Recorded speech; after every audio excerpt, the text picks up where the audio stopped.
something new, something different than the old. সম্প্রতি আজারবাইজানের রাজধানী বাকুতে অনুষ্ঠিত জাতিসংঘের জলবায়ু সম্মেলনের ফাঁকে অন্তর্বর্তী সরকারের ১০০তম দিন উদযাপন উপলক্ষে সংবাদ মাধ্যম আল জাজিরাকে একটি সাক্ষাৎকার দিয়েছেন বাংলাদেশের অন্তর্বর্তী সরকারের প্রধান উপদেষ্টা ডক্টর মোহাম্মদ ইউনূস।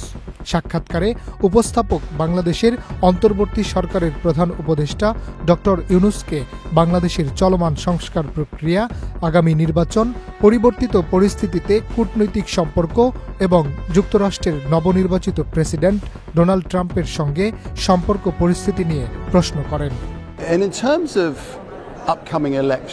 বাংলাদেশে আগামী নির্বাচনের সঠিক সময় কখন হবে সে বিষয়ে ডক্টর ইউনূসের কোনো ভাবনা আছে কিনা এমন প্রশ্নের জবাবে প্রধান উপদেষ্টা ডক্টর ইউনূস বলেন, না, আমার মাথায় এমন কিছু নেই।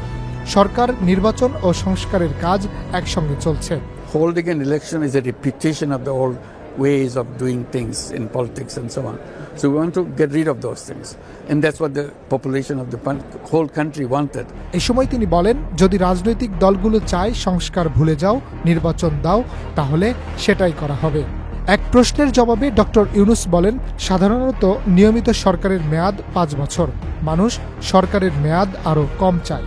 সংবিধান অনুযায়ী নতুন করে ৪ বছরের প্রস্তাব করা হচ্ছে। The new constitution may say 4 years probably because people want to move faster term of the so it should be under 4 years, that for sure.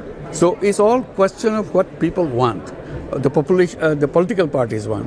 তাহলে অন্তর্বর্তী সরকার প্রধান হিসেবে তিনি ৪ বছর থাকছেন কিনা এমন প্রশ্নের জবাবে ডক্টর ইউনূস বলেন, আমি তা বলিনি যে ৪ বছর। আমি বলেছি এটা সর্বোচ্চ মেয়াদ হতে পারে। I didn't say that I'll be for 4 years. I'm saying this is the term, that maximum that one can grow. Right. But that's not our intention. Our intention is to get it done as quickly as possible. এই সময় চলমান সংস্কার কার্যক্রম নিয়ে প্রধান উপদেষ্টা বলেন, পুরো সরকার ব্যবস্থা সংস্কার হবে।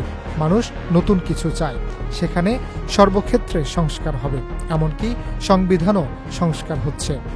সবকিছু জনগণের সঙ্গে, রাজনৈতিক দলগুলোর সঙ্গে পরামর্শ করে তাদের মতামতের ভিত্তিতেই হচ্ছে বলে জানান তিনি।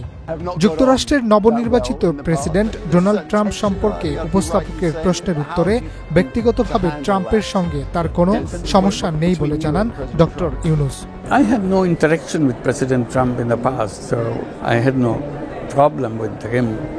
তবে যুক্তরাষ্ট্রের ডেমোক্রেটিক পার্টির মতো রিপাবলিকান পার্টিতে তার বন্ধু আছে বলেও জানান doctor Yunus. I have friends in Democratic Party, I have friends in Republican Party. Harunur Rashid, channel I. Double million offer, Walton fridge কিনে পেতে পারেন 20 লক্ষ টাকা, রয়েছে কোটি কোটি টাকার নিশ্চিত উপহার।